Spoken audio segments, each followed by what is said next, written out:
ഈശോമിശിഹായ്ക്ക് സ്തുതിയായിരിക്കട്ടെ. ഇന്ന് നാം പരിചയപ്പെടാൻ പോകുന്നത് സിയന്നായിലെ വിസ്ത ഖാദറിനെ പറ്റിയാണ്. സിയന്നായിലെ ജക്കോപ്പ ലാസ ബെനനിയ ഖാസാബ് ദമ്പതികളുടെ മക്കളായി ദമ്പതികളുടെ 24ാമത്തെ മകളായിട്ടാണ് ഖാദറിൻ ജനിക്കുന്നത്. ഖാദറിന്റെ കുടുംബം ഒരു ഉത്തമ ക്രൈസ്തവ വിശ്വാസമുള്ളവർ കുടുംബമായിരുന്നു.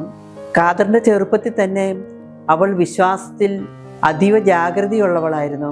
അവളുടെ പ്രായത്തിനേക്കാൾ കവിഞ്ഞ വിശ്വാസം കണ്ട് പലരും അതിശയിച്ചു പോയിട്ടുണ്ട്.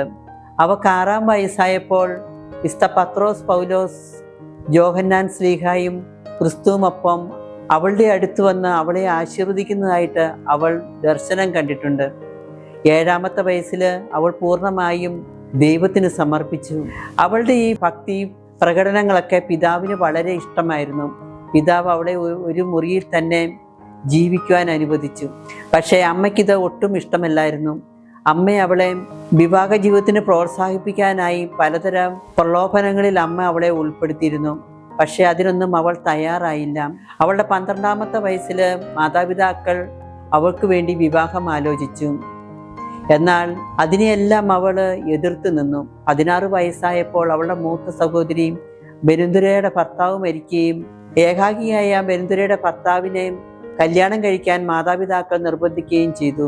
എന്നാൽ അതിനെയും അവൾ ശക്തിയുക്തം എതിർത്തു.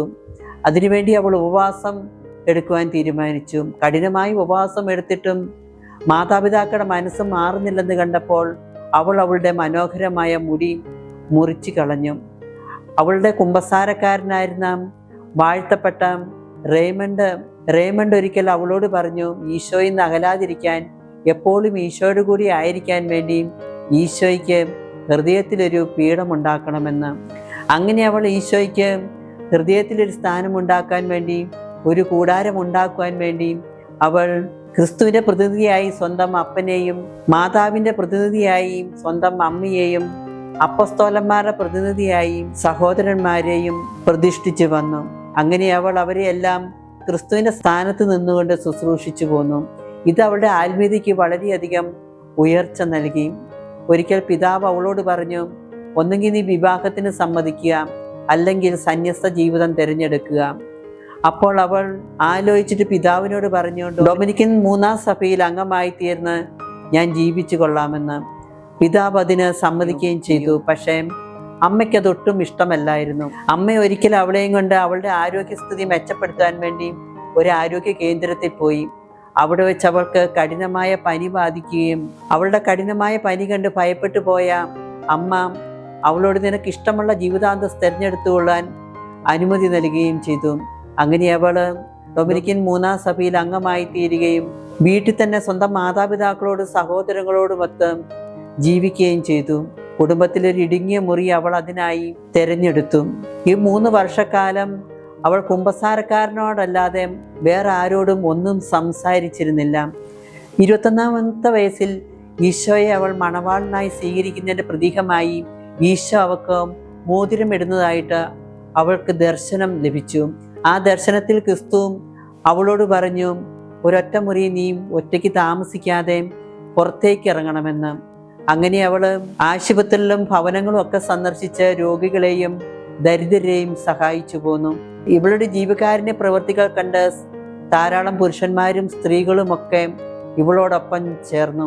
ഡൊമിനിക്കൻ സഭയിലെ ഒരു മീറ്റിങ്ങിനല്ലാതെ അവൾ ദൂരയാത്രയ്ക്കൊന്നും പോയിട്ടില്ല. ആദ്യമായി അവൾ ദൂരയാത്രയ്ക്ക് പോകുന്നത് ഡൊമിനിക്കൻ സഭയിലെ ഒരു മീറ്റിങ്ങിന് വേണ്ടിയാണ്. ഇറ്റലിയിലെ ഉടനീളം സഞ്ചരിച്ച് ദൈവശുശ്രൂഷ ചെയ്തും പാപികളെ മാനസാന്തരത്തിലേക്ക് നയിച്ചും പുരോഹിതർക്ക് വേണ്ട വിശ്വാസം പകർന്നു കൊടുത്തും അവൾ ഇറ്റലിയിലുടനീളം ചുറ്റി സഞ്ചരിച്ചിരുന്നു.